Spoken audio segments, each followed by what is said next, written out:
प्रभु यीशु मसीह के सामर्थी नाम में आप सबों को जय मसीह की।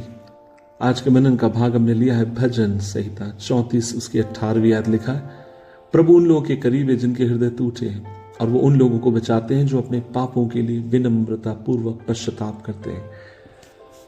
ईश्वर की योजना में ये बात तय है या वो चाहता है हमारे लिए कि वो हमें अध्यात्मता की ऊंचाई तक पहुंचकर लेकर जाए, लेकिन उस ऊंचाई तक पहुंचने से पहले हमें वो घाटियों से लेकर जाना पड़ता है। मसीह की संगति पाने से पहले आपको अकेलेपन से थक जाना पड़ता है। जीने से पहले आपको स्वयं का अंत करना पड़ता है। आपकी अपर्याप्तता का शोक ईश्वर का ध्यान आकर्षित करता है। बाइबल कहती है कि प्रभु टूटे हृदय वालों के निकट है और पश्चाताप करने वालों को बचाता है। मेरे जीवन का सबसे आनंदमय दिन वह था जब मुझे एहसास हुआ कि मेरी अपनी क्षमता, मेरी अपनी अच्छाई और मेरा अपना नैतिक आचरण ईश्वर की दृष्टि में निम्न है। इन सब से मैं उसको कभी प्रसन्न कर नहीं सकता। और मैंने सार्वजनिक रूप से और खुले तौर पर मसीह की अपनी आवश्यकता को मैंने स्वीकार किया। मैंने इस बात को मान लिया कि मैं अपने आप में स्वयं पर्याप्त नहीं हूं। मुझे मसीह की आवश्यकता है, मुझे उसके प्रेम की आवश्यकता है।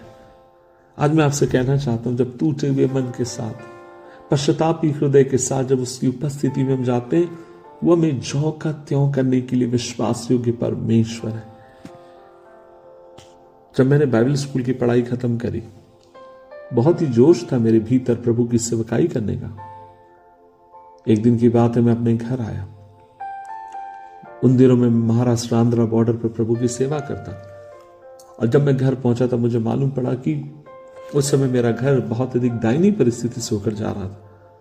मुझे समझ में नहीं आया, मुझे लगा मैं बड़ा होकर कुछ नहीं कर पा रहा हूं। उतने में मेरी मुलाकात मेरे मित्र से हुई, मेरे रिश्तेदार से। उन्होंने मुझे पूछा, किशोर क्या करे? और मैंने कहा कुछ नहीं। और तब उन्होंने मुझे एक ऑफर दिया। उन्होंने कहा, किशोर एक जगह बहुत अच्छा ऑफर है और तुम्हें 5,000 रुपये मिलेंगे। मैं 99 की बात कर रहा हूं, 1999 की। मैंने पूछा क्या करना होगा? उन्होंने कहा, तुम्हें बिहार बाहर में मैनेजर की पोस्ट है। आप सोच कर देखिए, मैं 2 साल की ट्रेनिंग कर आया। मैं भूल गया, मैं बहुत ज्यादा दुखी था। मैं तैयार हो गया, मुझे लगा 2,000 रुपये मिलेंगे, गाड़ी मिलेगी। मैं इन सब की चक्कर में चला गया। मैं अपनी मां को बताकर ना गया, क्योंकि मुझे पता था अगर मैं उसको बता के जाऊंगा मुझे छोड़ेगी नहीं। और मैं जिस बियर बार में मुझे मैनेजर का जॉब मिलना था, वहां मैं गया। मुझे सलाम किया जा रहा है, बोला जा रहा है कल से मैं हूंगा। अपने आप में बड़ा घमंड मुझे लग रहा था, बहुत अच्छा लग रहा था। उस रात में डर के मारे अपने घर नहीं गया, लेकिन अपने मामा के घर सो गया। मेरे मामा के 2 बेटे और हम तीनों वहां पर थे। आधी रात में 3 बजे के आसपास की बात होगी, 2 या 3 बजे। मैं सोने की कोशिश कर रहा हूं पर मैं सो नहीं पा रहा हूं और मैं बहुत बेचैन हो गया। मैं उनके किचन में गया, मैं घुटने के ऊपर आया और मैं याद करता हूं मैं बहुत रो रहा था। और तब मुझे प्रभु की प्रतिज्ञाएं याद आई। तब मुझे याद आया कि प्रभु ने कैसे अपने वचन से मुझसे बात करी।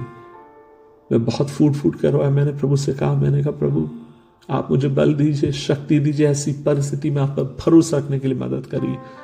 मैं बहुत रोया और मैं चुपचाप से बिना किसी को बताए वहां से भागकर अपने घर आ गया।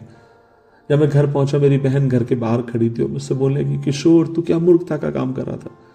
मैंने अपनी बहन से पूछा माँ कहाँ है? और जब मैं अंदर गया मैंने देखा माँ मेरी बैठी हुई थी। और मैं जाकर उसके हाथ को पकड़ कर कहता हूँ, माँ मैं भटक गया था पर मैं लौट कर आ गया हूं। मैंने पश्चाताप किया, मैंने अपनी गलती को मानी। और मैं आपसे कहना चाहता हूं 26 साल से ऊपर हो गए, 27 साल हो चुके हैं इस बात को। और इन 27 साल में आप मुझसे कहेंगे, मैं कहूंगा एक बार भी मेरे मन में ही नहीं आया कि मैं प्रभु की सेवकाई छोड़ूं। पश्चातापी हृदय के वो निकट रहने वाला प्रभु है। आपकी जिंदगी में कुछ त्रुटियां होंगी, आपके परिवार में कुछ त्रुटियां होंगी, आप उसके पास आइए, उससे माफी मांगिए। वो आपको माफ कर साफ कर एक नया मौका देने वाला परमेश्वर है। आइए प्रार्थना करें। प्रभु जी धन्यवाद इस दिन के लिए, आपके पवित्र वचन के लिए।